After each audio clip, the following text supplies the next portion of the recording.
Montana's biggest weekend is just ahead. With the COVID-19 pandemic, the 2020 Labor Day weekend will be pale in comparison to past Labor Day weekends. On today's Did You Know Dillon, Montana, a look back 41 years to Labor Day 1979. There was nothing unusual about the 1979 Montana's biggest weekend celebration. Instead of a big-name concert, the weekend crowned Miss Rodeo Montana. And as I said, nothing out of the ordinary, at least until the final day of the weekend, Monday, September 3rd, Labor Day. Dillon was packed to the hilt with holiday visitors. Estimates range from 8,000 to 10,000 folks in Dillon for the weekend, with the majority lining the streets in anticipation of the frosting on the Labor Day cake, the annual parade. It was labeled as one of the biggest parades in history with 83 entries. The 1979 parade did have a 12-minute delay to the start of the parade, and that delay proved to be monumental. At 11:15 a.m., the 1979 Labor Day atmosphere changed from joy to terror.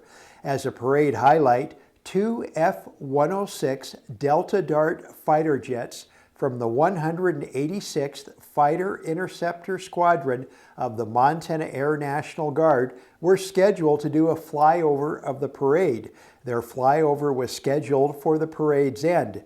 The jet's first pass was north to south, flying at a higher altitude. The jets then turned and dropped to around 100 feet for their return pass. My brother and family had watched the parade from J.C. Park, and he remembered seeing the jets roaring down Montana Street and just disappearing behind the buildings and the trees. That's how low the jets were flying. The left wing of the jet, piloted by Captain Joel Rood and flying at around 240 miles per hour, clipped the top of the Dillon Livestock Market grain elevator on Helena and North Montana Street. There was an explosion and mushroom cloud and black smoke, followed by the jet doing a backward somersault and crashing into the ground tail first. Rood had ejected, but because of the position of the jet and elevation, he ejected into the ground and was killed instantly. The jet wreckage then skidded 5 blocks down Montana Street and collided with a 17,000-gallon gas storage tank at the Exxon bulk plant, setting it briefly on fire.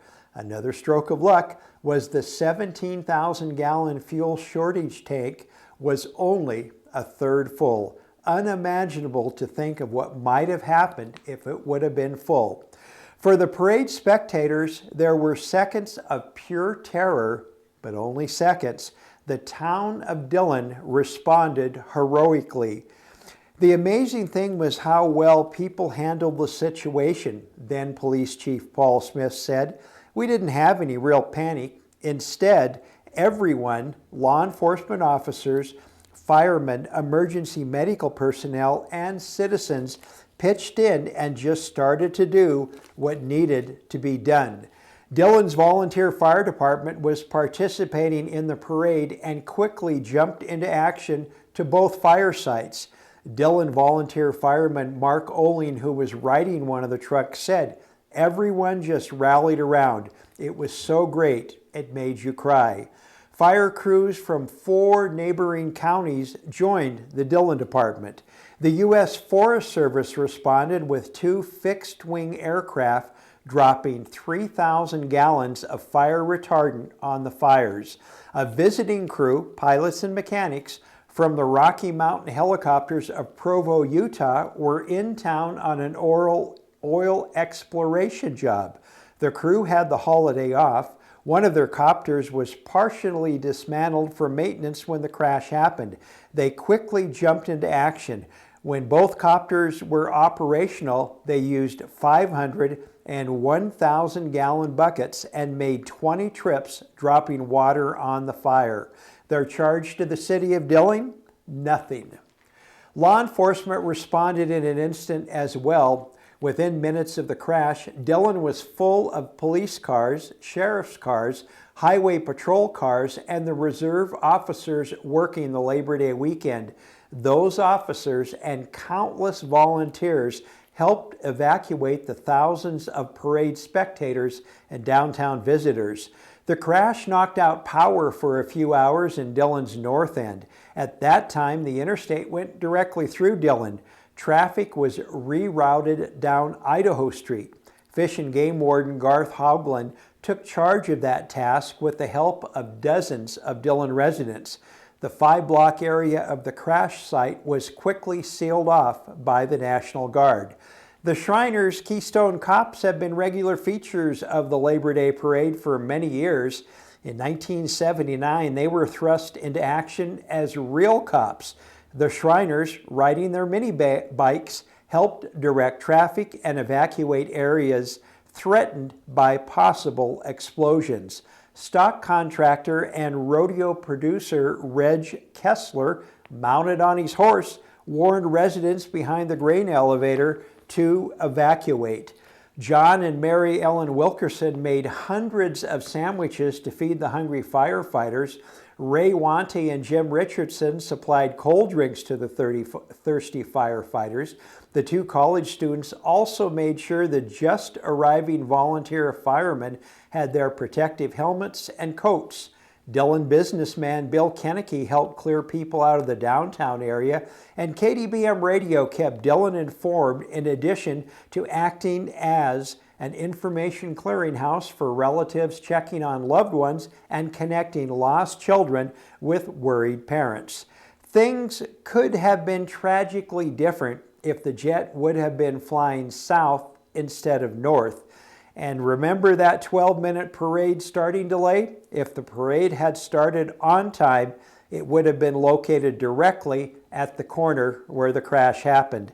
Then Mayor Ray Lynch summed up everyone's feelings of that tardy parade start. If the parade hadn't started late, I don't know how it would have been. God was smiling on Dillon that day. Captain Rood was the tragedy's only fatality. There were 15 people injured. The most seriously injured was Faye Pattaccini and her 4-year-old daughter Amy of Whitehall. Both suffered severe burns and were flown to the University of Utah Burn Center. Faye was 4 months pregnant and the more severely burned of the two. For a while, there was concern for Faye and her unborn child's survival. She survived and gave birth to son Angelo 5 months later. His name is perfect for the circumstances. An Air Force Board of Inquiry was conducted that same week. The big mystery to be solved was, why were the jets flying so low?